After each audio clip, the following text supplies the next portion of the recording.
책을 지난주에 한 권도 남지 않고 다들 가져가셨던데 한번 읽어보셨나요? 저랑 같이 한 과씩 8주에서 10주 정도 생각하고 있습니다. 그래서 이 기간이 끝났을 때 존경하는 존명하던 목사님의 자녀 양육에 대한 개인 철학 같지만 결국 그분의 삶이 성경 연구로 점철되어 있었기 때문에 성경적 가치관이라고 확신할 수 있습니다. 우리가 그것을 우리 마음속에 천천히 그리고 진지하게 읽다 보면 되게 단순하고 심플하고 새로운 내용이 그리 많지 않네 이런 생각도 드실 겁니다. 그런데 막상 순종하는 것, 살아내서 내 삶의 간증과 열매로 맺는 것은 별개라는 생각도 동시에 들 겁니다. 그래서 저는 이 기간이 끝났을 때를 기대합니다. 기대가 돼요. 천천히 그러나 진지하게 우리 자신에게 직면하면서 나가는 이 시간이 자녀 양육에 대한 우리의 가치관, 우리의 세계관은 얼마만큼 변화되어 있을까 매우 큰 기대감을 가지고 말씀을 준비하고 있습니다. 지난 수요일에 교회 와서 주차를 하고 보통은 바로 나오는데 그때는 듣고 있던 게 있어가지고 주차하고 시동을 끈 다음에 잠깐 차에 앉아 있었어요. 시간이 7시 한 50분이었는데 해가 지기는 졌죠. 밖에서 아마 제 안이 안 보였던 것 같아요. 제 옆에 바로 여기 이쪽에 아빠 한 명과 아들이 섰습니다. 대화를 다 듣지는 못했는데 큰 소리로 말하는 건 들릴 수밖에 없더라고요. 바로 제 옆에서 얘기하니까. 그 아버지하고 아들은 제가 그 차 안에 있다는 걸 못 본 것 같은데 아버지랑 아들이 뭔 얘기를 하다가 아버지가 정장을 입었어요. 아들이 그냥 추리닝을 입었는데 아들의 손에 뭔가를 들고 있었습니다. 얘기하지 말라고. 이 새끼 봐라. 너 그거 누가 사줬냐? 아빠요. 그래? 근데 왜 그걸 네가 결정하려고 그래? 그러더니 아버지가 담배를 꺼내더니 불을 붙이고 아들 앞에서 누가 사줬냐고. 아빠요. 그치? 근데 얘기하지 마요. 들어가서 얘기하자. 얘기하지 말라고요. 그건 내가 결정할 거야. 얘기하지 말라니까. 그러면서 이렇게 둘이 지나갔습니다.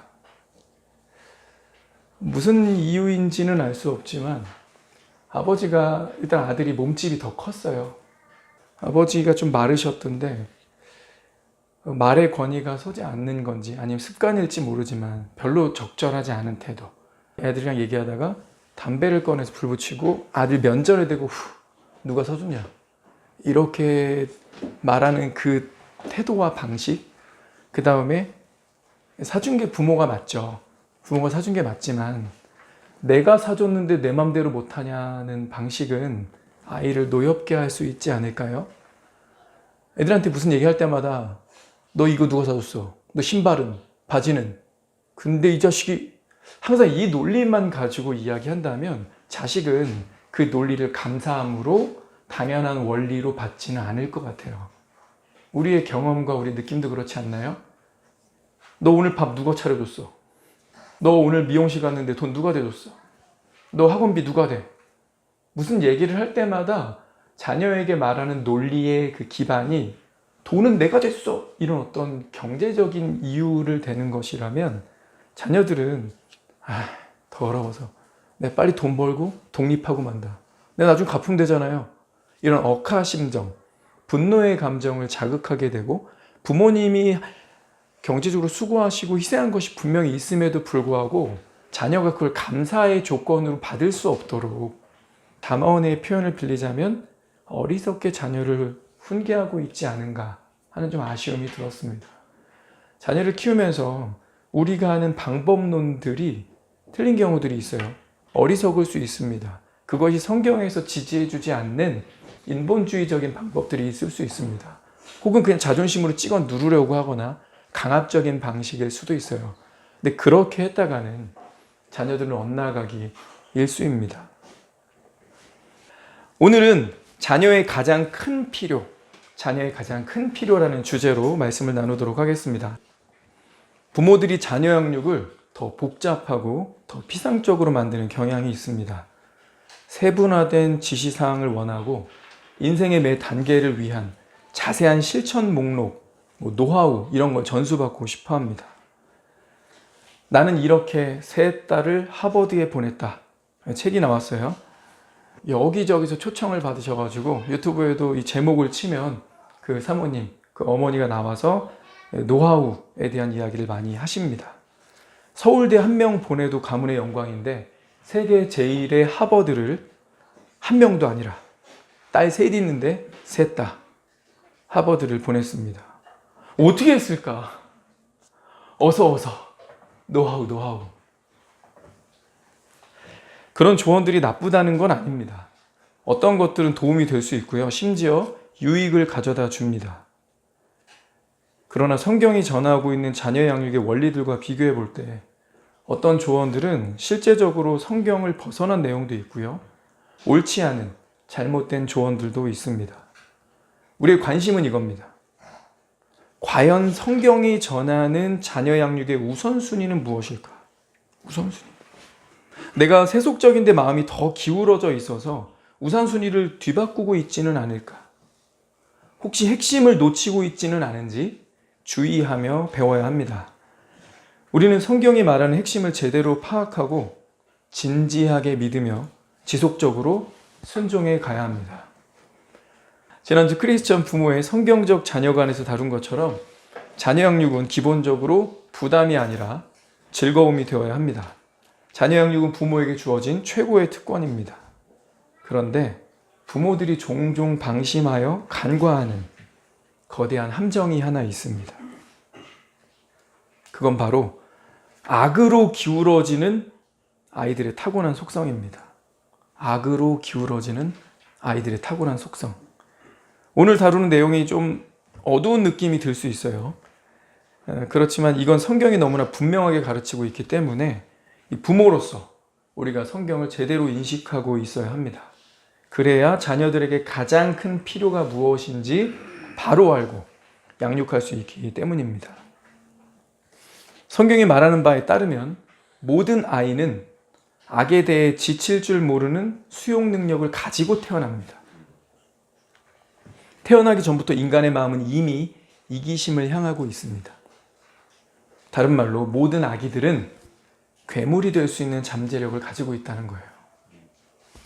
이 교리를 전적 타락이라고 부릅니다. 이건 선천적으로 타고나는 성향입니다. 아이들은 첫사람 아담 때부터 이어져 내려온 죄성을 물려받습니다. 우리는 아담의 죄와 그로 인한 타락을 물려받았고 우리 자손에게도 물려줍니다.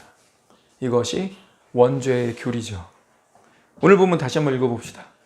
시편 51편 5절 내가 죄악 중에서 출생하였으며 어머니가 죄 중에서 나를 잉태하였나이다. 이건 우리 모두에게 적용되는 진리입니다.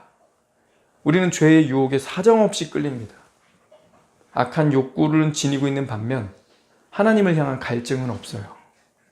우리는 결코 도덕적 중립 상태로 태어나지 않습니다. 우리는 타고난 죄인들입니다. 그리고 이 모든 사실은 우리 아이에게도 그대로 적용됩니다.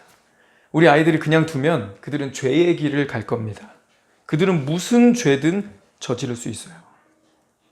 시편의 다른 부분에선 이렇게 증언했습니다. 아기는 모태에서부터 멀어졌으며 나면서부터 곁길로 나아가 거짓을 말하는도다.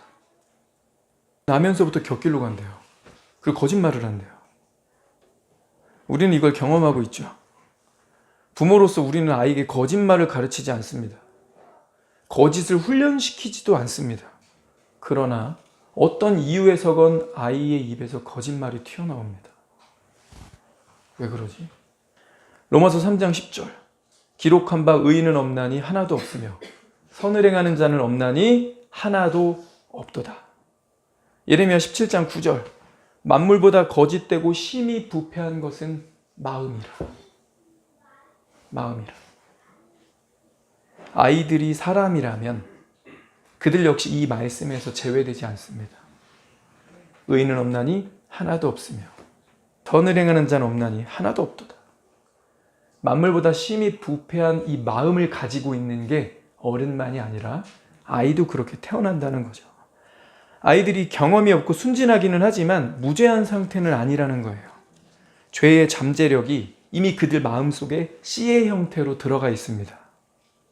그들은 전적으로 타락한 상태에 있고 그 타락이 표현되기를 기다리고 있을 뿐입니다. 원죄 교리는 교회 다니면서 여러 번 들어봤을 겁니다. 그런데 정말 이거 믿으십니까? 이렇게 착하고 귀여운, 적어도 나보다는 훨씬 순수한데 멋 모르는 이 아이가 영원한 불못에 들어간다고요? 그거 진짜 믿으세요? 우리가 성경이 말하는 이 원죄 교리를 신중하게 그리고 진심으로 받아들인다면 우리 마음속에 긴급함이 올라올 겁니다. 나한테 필요했던 이 약한 세상에 필요한 이 복음이 천진난만한 내 아이에게도 정말 필요한 것이구나. 이걸 느끼게 되겠죠. 우린 저 아프리카 혹은 제3세계의 가난한 아이들이 매일매일 영양실조로 죽어가지만 그리 마음 아파하지 않습니다.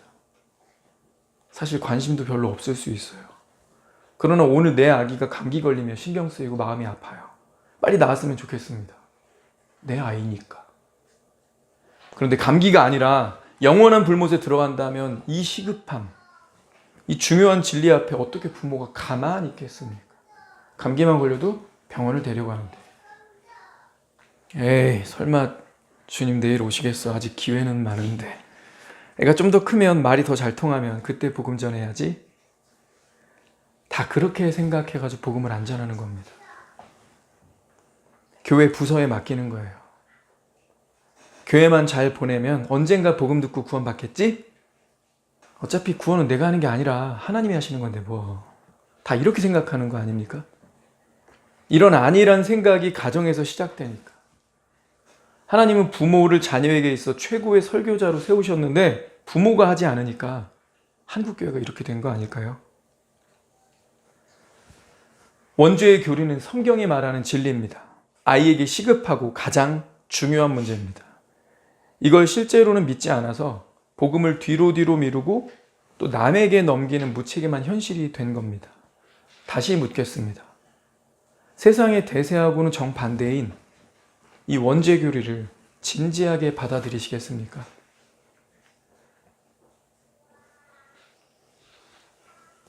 원죄 교리를 하나님 말씀으로 진지하게 믿고 받아들인다면 우리가 자녀 양육에 있어서 반드시 해야 할 일들이 있습니다. 세상의 잘못된 자녀 양육법, 첫 번째, 비간섭주의를 배격하는 일입니다. 세상의 철학, 비간섭주의를 배격하라.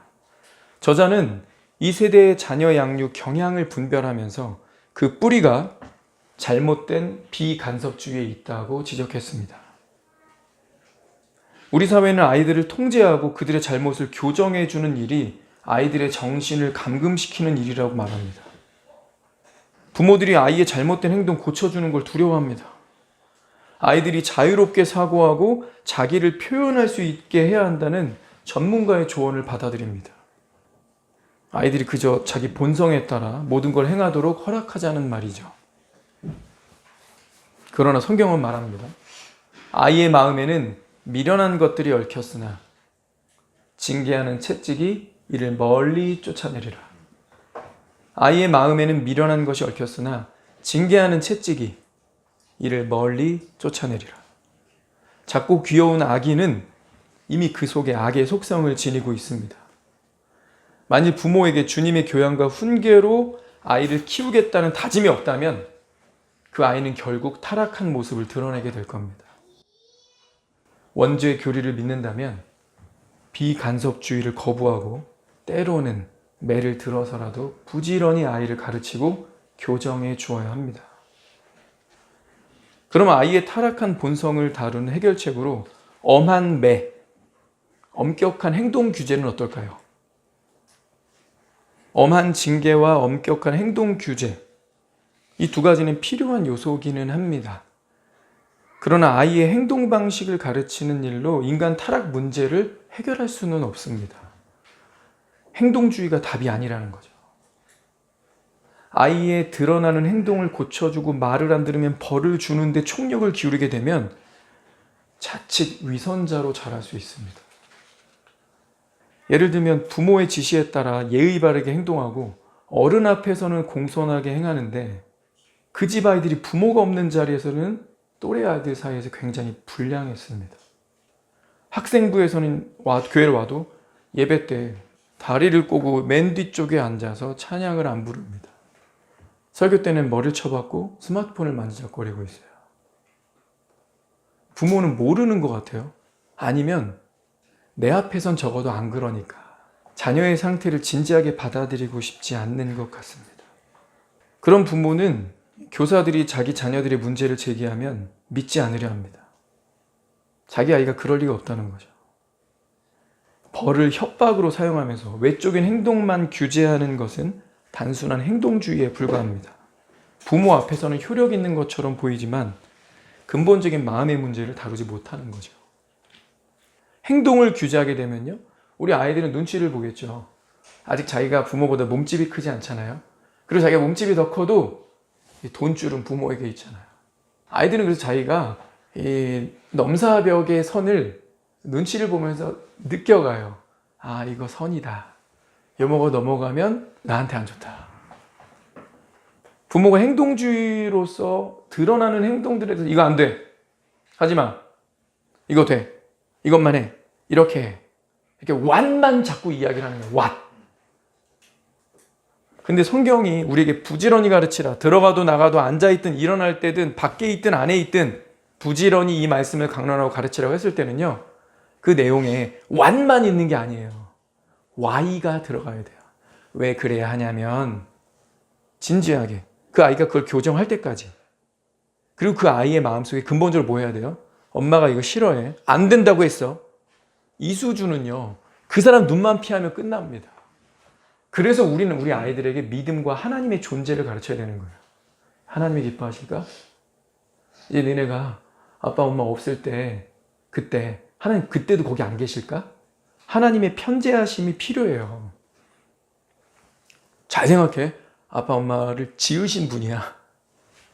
아빠 엄마를 심판하실 분이야. 그분이 아빠 엄마 없어도 거기 계시는데 너 그렇게 해도 돼? 150명에서 200명 정도 되는 교회의 주일학교에서 딜레마가 있습니다. 주교사들이 이 고민을 해요. 6개 학년이죠. 초등학교 1학년부터 6학년까지, 그죠? 중학교는 3년, 고등학교도 3년인데 이게 점점점 갭이 커지는 거예요. 쉽게 말하면 발랑 까진다는 거예요, 애들이. 나쁜 것만 쉽게 배운다는 거예요. 그래서 숫자가 많지 않은데 주일학교 아이들이 유년부하고 초등부를 구분할 수밖에 없대요. 영아부, 유치부에서 올라와가지고 아직 1학년, 2학년 아이들은 순수함이 있다는 거야. 엄마들이 보통은 주일학교 교사죠. 그럼 이제 주일학교 예배 드리자 그러면 엄마가 나와서 뭐예요? 율동하면서 찬양을 밝게 이렇게 인도하죠. 초등학교 1, 2학년까지는 따라해. 3학년 되면 구분되면 거기서 또 구분된대요. 이게 딜레마죠. 3학년이 아씨 나 1, 2학년이랑 다른데 초등학교 물을 난 2년이나 먹었거든. 난 3년째 초등학교 물을 먹고 있거든. 율동 안 따라요. 일어나지도 않아요. 찬양도 안 부릅니다. 근데 주일학교 전도사가 한 명이야. 그럼 1학년부터 6학년 다 같이 예배를 드리고 그 다음 분반으로 들어가야 되는데 4, 5, 6학년 정도 되면 아무도 찬양을 안 한대요. 율동만 안 하는 게 아니라 아무도 찬양을 안 해요. 주일학교 예배 드리기 전에 스마트폰 우리 다 걷자. 싫은데요? 왜요? 뭐가 문제예요? 부모들이 집에서 Y를 안 가르친 거예요. 교회는 주일학교 됐으니까 데려다 주겠죠. 야, 교회 본고차 오니까 타고 가라. 아니면 엄마 아빠가 데려다 주기도 할 거예요. Y를 가르치지 않으니까, 집에서 예배가 없으니까, 집에서 말씀을 가르치지 않으니까 교회 와가지고 예배 시간에 자기가 지금 무슨 짓을 하고 있는지를 자각하지 못하는 거예요. 주일학교 예배 안 자는 있어요. 안 그러면 용돈 안 주니까. 일요일날 교회 안 가면 혼나니까. 교회라도 가야 학원 안 가고 공부는 땡땡이 할 수 있잖아요. 그죠? 근데 왜 예배를 드리는지, 내가 지금 무슨 일을 하고 있는 건지, 예배가 뭔지, 내가 하나님을 높여야 되는 거구나. 이건 나의 사명이고 나의 존재 목적이구나. 이런 자각이 전혀 없으니까 예배 시간에 뭐 합니까? 온통 놀 생각, 무관심. 아니 엄마급, 응? 엄마급 엄마, 그리고 실제 엄마 앞에서 율동하면서 찬양을 밝게 하고 있어. 안 따라해. 일어나지도 않아. 그게 옳습니까? 이게 지금 주교사들의 딜레마인 거예요. 그런 애들이 중학교 가면 어떻게 될까요? 6학년이라서 막 자기도 나름 이 곳에서 내가 왕이었다 이러면서 이제 이거 펴고 있었는데 중학교 1학년 딱 학생부 들어갔어. 중2, 중3 선배들이 위에서 내리보고 있지, 이렇게 나를. 그럼 어떻게 할까요? 그분들의 경향을 그냥 본받고 따라가는 거야. 중학교 가니까 더 찬양을 안 하네. 아니, 교회를 안 나오네. 교회 와서도 설교 시간에 그냥 머리 쳐박고 이걸 계속 이거 하고 있네. 핸드폰 왜 뺐는데요? 왜요? 학교에서도 안 뺐는데. 무슨 상관인데요? 싫은데요? 저 다음 주부터 안 나올래요. 애들이 이렇게 협박하면 미안하다. 막. 선생님이, 부모가 권위가 없습니다. 애들이 도망갈까 봐, 애들이 떠날까 봐 전전긍긍하고 있어요. 복음 전하지 않죠. 훈계, 책망 없습니다. 성경 뭐라 그랬어요? 모든 성경은 하나님의 감동으로 됐기 때문에 뭐 하래요? 덕트린. 이게 진리야 제시하는 겁니다. 그 제시하는 것 자체만으로도 교훈과 그다음 책망, 리뷰크, 그게 되는 거예요. 이걸 보자. 하나님의 말씀, 하나님의 뜻은 이거야. 그럼 그 사람이 이걸 딱 보는 순간 내가 틀렸네. 자동으로 말씀으로 인해서 책망을 받는 거예요. 그 다음에 correctness. 그럼 네가 어떻게 해야 되지? 그래서 그가 돌이키게 되고 교정이 되면 의롭게 하기에 유익하니 의의 길을 간다. 이게 순서대로 되어 있는 거죠. 덕트린을 제시하고 그 말씀으로 그가 책망받으면 correctness, 교정이 되고 그러면서 이 사람이 점차 의로운 길을 갖게 된다. 뭐가 이렇게 한다는 거예요? 말씀이. 그럼 우리 이거 눈치 보고 가르쳐야 돼요. 애들 비위 맞추면서 가르쳐야 돼요. 둘 다 아니죠. 있는 그대로 아이의 죄성을 지적하고 가르쳐야 합니다.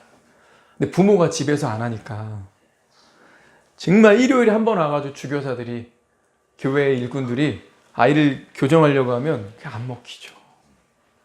집에 간 부모의 위선을 보고 있는데. 행동주의는 해답이 될 수 없습니다. Y가 없기 때문에 눈 가리고 아웅해요. 부모 있는 데서만 눈치 딱 보고 엄마가 저거 보고 있네. 집에 가서 혼나겠다. 엄마 아빠 있을 때는 착한 척. 근데 또래에 있을 때 그때 본성이 나타나고 학교에 있을 때 나타나는 거죠. 자, 행동주의는 답이 되지 않습니다. 그러면 어떤 부모들은 이렇게 말합니다. 옛말에 근묵자흑이라 했다. 친구 따라 강남 간다. 세상 미디어가 애들을 망쳐놓는다. 그러니 못된 친구를 사귀지 못하도록 끊어내고 미디어 이런 거 완전 격리시키는 데서 해법을 찾으려고 합니다. 그러나 완전한 격리, 이것 또한 해답이 될 수 없습니다. 완전한 격리는 아이들을 속기 쉽고 약한 아이들이 되게 합니다. 성경 잠언은요, 어리숙한 사람, 우리 번역에는 어리석은이라고 번역했는데 원표는 나이브에 가깝습니다.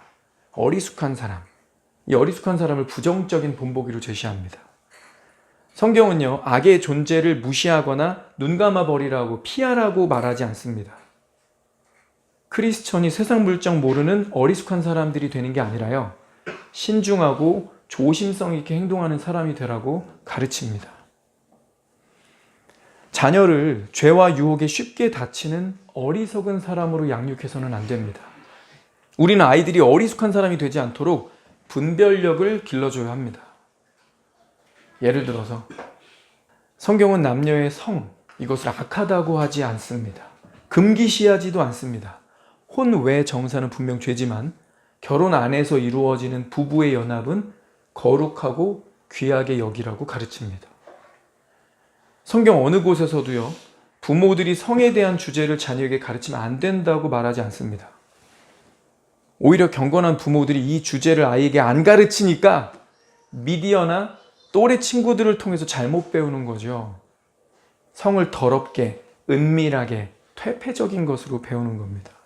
성에 대해서 아이에게 가르치기를 거부하면 그들에게 바른 관점을 심어줄 수 있는 기회를 잃게 될 뿐 아니라 악한 상상력을 가질 수 있도록 기회를 제공하는 것뿐입니다.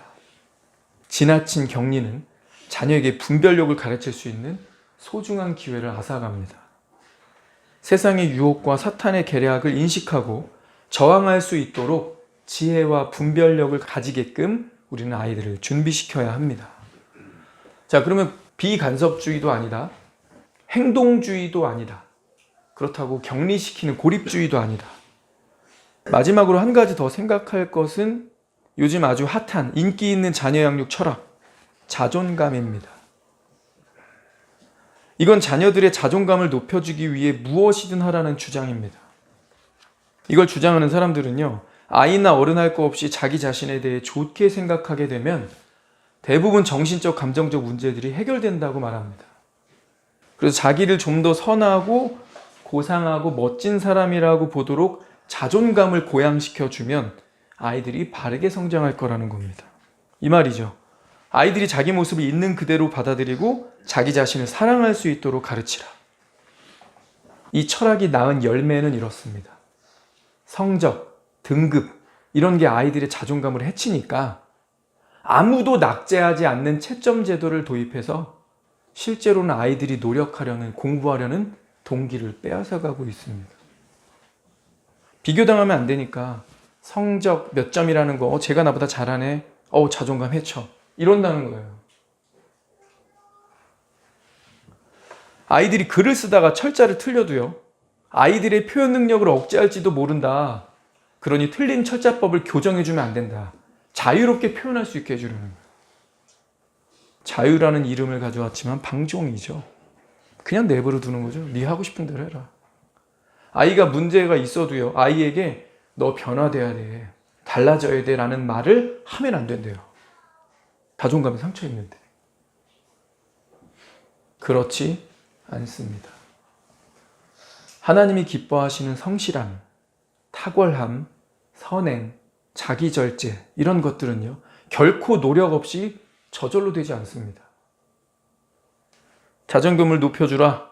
있는 모습 그대로 사랑하라. 그러면 다 잘 될 거다. 아무도 노력하지 않고 잘못을 해도 교정해주지 않는데 어떻게 잘 됩니까?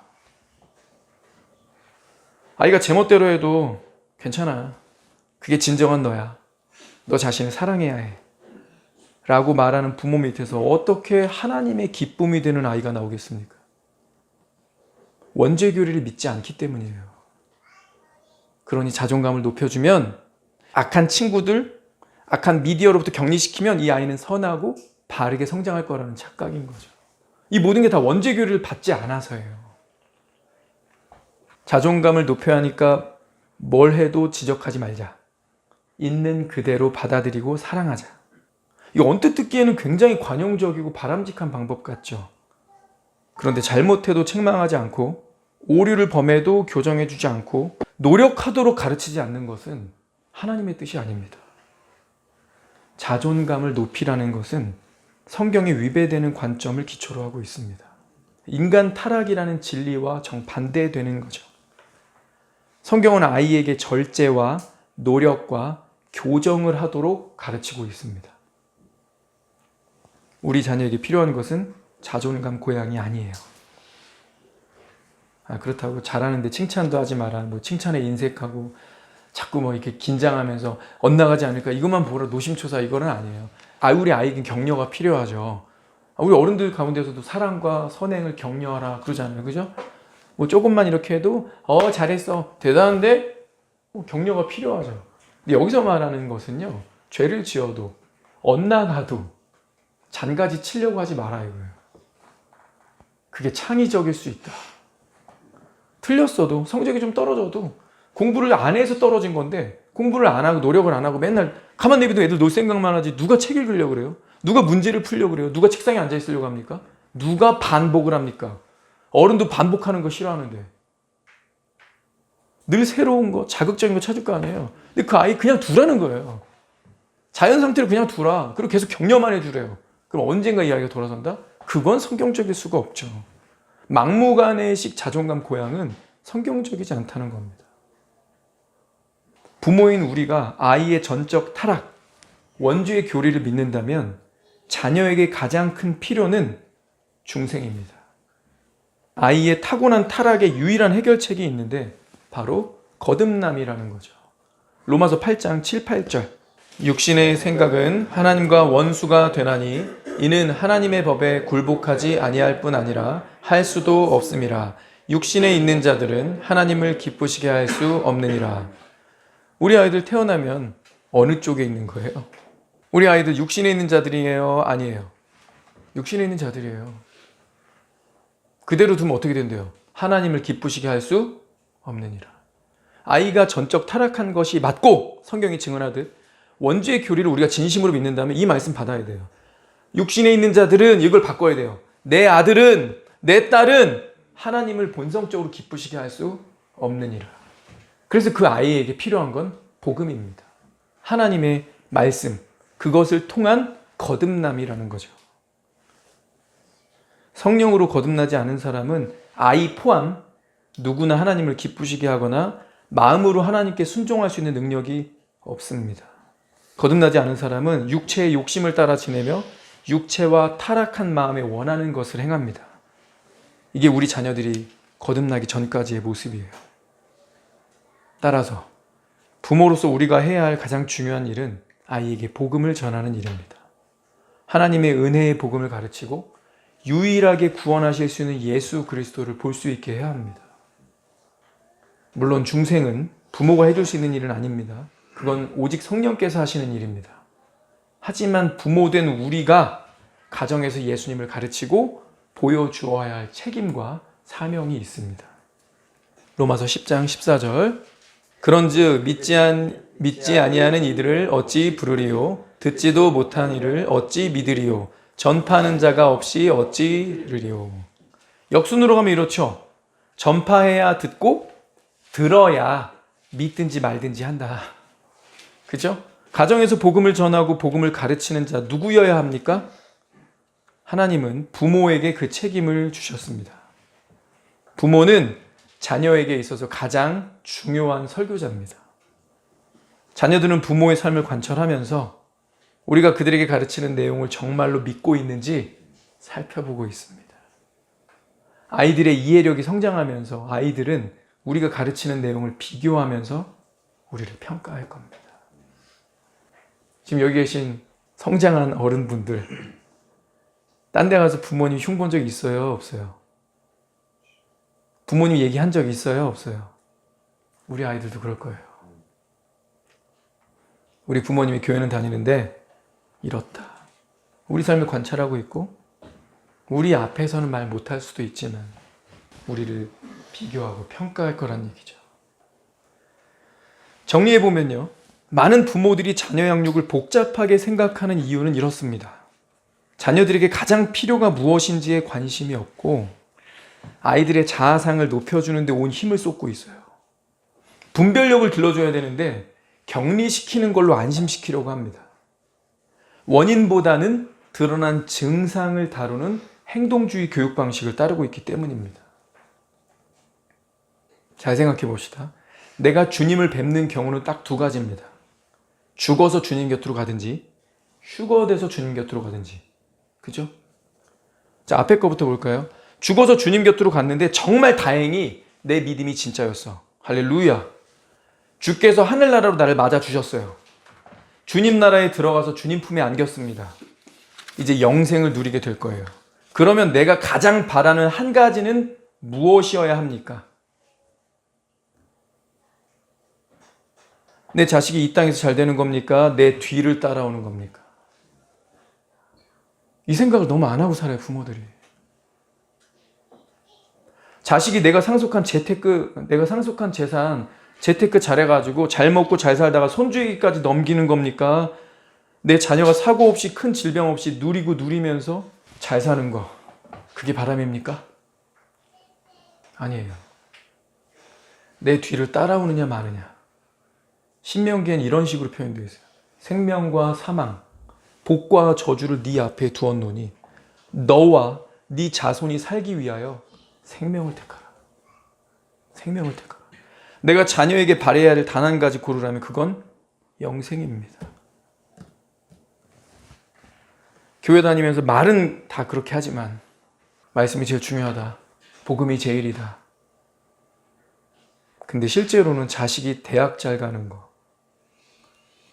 명예롭게 고연봉의 직장 구하는 거, 그래서 괜찮은 집안이랑 사돈 맺는 거, 이 땅에서 사고나 질병 없이 잘 먹고 잘 사는 안전의 마음이 더가 있지 않습니까? 주님은 자녀 양육의 첫째도 둘째도 바로 자녀가 생명을 얻을 수 있도록 내 직무를 다하라. 복음을 증거하라는 거죠. 그리고 나서 끝입니까? 부지런히 말씀을 가르치고 아이의 습관을 하나님 말씀과 기도에 창념할 수 있도록 길들여줘야 돼요. 그럼 내가 죽어도요, 얘 나 따라올 겁니다. 내가 어디 갈 건데? 그분 곁으로. 부모는 자녀에게 최고의 설교자가 되어야 합니다. 복음을 부지런히 가르치고 전해야 합니다. 말로만이 아니라 삶으로 보여주고 부모가 복음적인 삶을 살아야 하는 겁니다. 성경적 자녀 양육이라고 해서 좀 새로운 거 나오지 않을까 싶었는데 새로울 게 없죠. 그냥 복음 전하라는 거네. 그런데요, 의외로 이거 다들 안 하고 삽니다. 성적 올리고 싶으면 강의 한 번 듣지 않습니다. 중요한 자격증 따려고 하는 사람은 집중하고 여러 번 듣습니다. 자격증 성적이랑 비교할 수 없는 영원한 운명을 결정하는 영생을 위해서 부모가 자녀에게 복음 전하는 경우를 찾아보기가 너무 힘듭니다. 학생부에 맡겨요. 수련회 가서 한번 진탕 울고 은혜 받고 오지 않을까? 그냥 내맡깁니다. 부모가 가정에서 정기적으로 지속적으로 아이의 구원을 위해 기도하고 복음 전하고 가르치는 부모, 이런 사람이 지금 너무 없다는 거예요. 그랬다면 지금 한국교회의 청년부, 학생부가 이렇게까지 초토화되지 않았겠죠. 결과가 증명하잖아요. 부모가 해야 할 최고의, 최선의, 가장 우선순위의 양육 핵심이 바로 복음 전파라는 것을 간과해 왔으니, 아무도 하지 않았으니 한국교회가 퇴보의 방향으로 가고 있는 거 아닙니까? 교회 건물이 헐값에 이단에 넘어가고 청년부가 막 사라지면서 한국교회 청년부가 4% 이하가 됐습니다. 100명이 있으면 그 중에 청년은 4명밖에 없다는 거예요. 다 어른이고 노인인데 자녀들 어디 간 거예요? 이거 누구 탓할까요? 이 세상 탓할까요? 이 악해져가는 사회를 탓할까요? 나는 열심히 일했어. 애들이 섭섭지 않게 할 수 있는 것 해달라고 하는 것 해줄 만큼 해줬어. 그걸로 책임 떨 수 있나요? 내가 그래도 교회도 다니고 애들 수능 본다고 하면 새벽 기도도 하고, 물론 고3 때는 교회는 일요일만 가라. 학원 가고 공부해야지. 20살부터 교회 열심히 나가면 되지 않냐. 주님 뵙는 경우 두 번째인 휴거 상황도 마찬가지죠. 내가 휴거 될 때 저쪽 방에서 유튜브 보고 있는 내 아들, 이쪽 방에서 스마트폰으로 넷플릭스 보고 있는 내 딸이 같이 들림 받을 수 있을까요? 가장 중요한 게 그거라니까요. 내가 갈 때 다행히 은혜롭게도 내 믿음 진짜라고 인정받아서 주님이 맞아주셨는데 영생에 들어갔는데, 그때 가장 중요한 것, 내 자녀가 나 따라오는 거야. 내 자녀가 나 따라오는 거야. 아들과 딸이 나를 따라올 수 있다라고 확신하는 부모님도 별로 없을 겁니다. 나도 교회를 오래 다녔고 내 자식도 주일학교 학생부까지 교회 다니는데 20살부터 교회를 안 나가겠대. 군대 갔다 오더니 교회가 싫대. 머리 굵어지고 다 커가지고 이제 교회 가자고 억지로 끌고 갈 수도 없고. 뭘 놓친 거예요? 학원 보내는 거, 과외가 우선이 아니었던 거예요. 용돈 주는 거, 애 비위 맞추는 게 우선이 아니었던 거예요. 애랑 조금씩 틀어지는 거고 감정적으로 소용돌이를 겪더라도 진리를 반복적으로 가르쳐야 했던 겁니다. 이 모든 일은 자녀 양육의 핵심을 놓칠 때 일어나는 일입니다. 우리는 출애굽해서 약속의 땅 들어간 2세대가 신앙을 저버린 역사를 보았습니다. 불순종하면서 우상 숭배하다가 망해가지고 70년 포로 생활하고 은혜 가운데 돌아왔는데, 다음 세대가 이전 세대랑 똑같이 했어요. 그리고 우리 세대 역시 자녀 양육에 실패해서 다음 세대 교회가 텅텅 빈 실제를 대면하고 있습니다. 우리는 어떻게 해야 합니까? 자녀 양육에 사활을 겁시다. 하나님은 자녀 양육을 부모님에게 전업이 되게 하셨습니다. 그리고 자녀 양육의 핵심이며 절대 우선순위는 바로 자녀가 영생을 얻는 것입니다. 부모는 이를 위해서 말로, 삶으로 지속적으로 복음을 전하고 삶으로 예수님을 보여주고 자녀의 마음에 믿음을 심어주어야 할 것입니다. 기도합시다.